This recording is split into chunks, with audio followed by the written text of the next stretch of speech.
what questions should we be asking those people? White people who are new in the movement, supposedly. I have no idea. I've never thought about that. Whenever I go to a rally or a march or protest, however you call it, I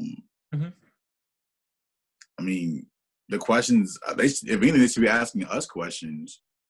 How can we better help you? What can we do that? And it's just like, for one, listen.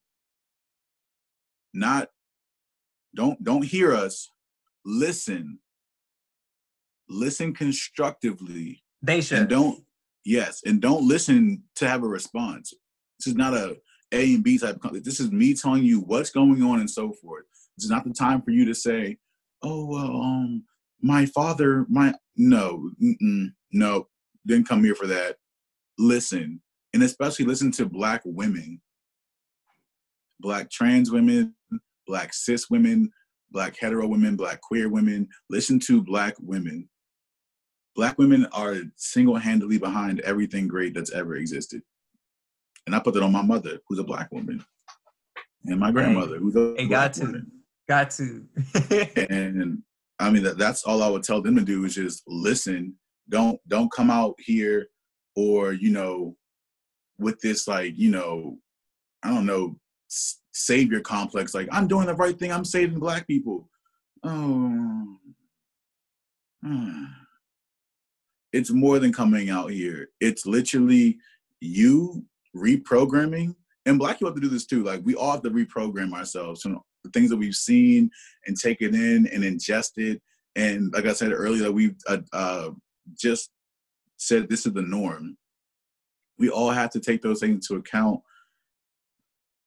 and try to reprogram ourselves. Even when it comes to, like, I was listening to this podcast today about Black women who give birth. Mm-hmm. And I think we already know there's like a disparity between like the like death rates and like birthing complications between Black women in the hospital and white women. Mm-hmm. And funny story, before there was actually a smear. They had like midwives, Black women, typically right. Back in the day, they wouldn't go to white hospitals, and white hospitals created these smear campaigns against midwives, which caused Black people to, we bought into the hype, according to the podcast, and Black people started going to integrated hospitals, and that's where you kind of see like, this rate go up of Black women dying who are having children or more complications than their white counterparts. And then, as we go deeper, we go into the history of, also y'all should watch The Grapevine. The Grapevine is great. It's one of my favorite YouTube series about Black millennials, just being Black and having a great conversation. I love it so much. It's amazing. But I was learning, about the father of gynecology. I learned about it from The Grapevine and just more today, and how it was a white man who would do experiments on Black women without any anesthesia, like surgeries and stuff, and do them in front of other white people. Like, oh, look how strong they are. They don't need this. And then, you take all that information, everything you gathered from the Black woman's experience, and then, okay, so we can do this for the white people, but, you give them anesthesia, you treat them better, you actually listen.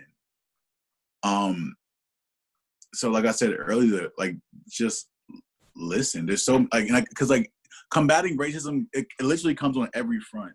It comes on the health front, education front, economics, finance, religious, entertainment, even like how everything is made, like everything. It just has to be, like, that's just start again. That's just hit the reset button and try to start again. You know what I'm saying? Mm-hmm. Dr. Joy DeGroy, which is one of my favorite authors, she had wrote this book called Post-Slave Syndrome.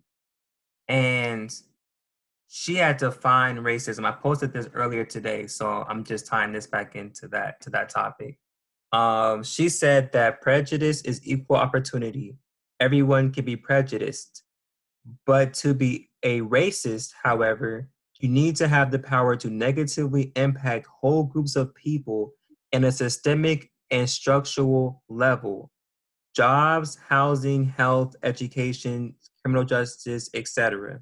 For example, I may hate you. I may spend nights throwing darts at your pictures, but you still get the loan. When your prejudice can impact my employment, my income, my housing, my healthcare, my level of support / safety with the police, and how I'm portrayed in the media, that's racism. How would you like to respond to that?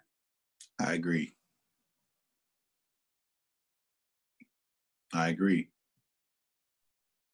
Nothing more.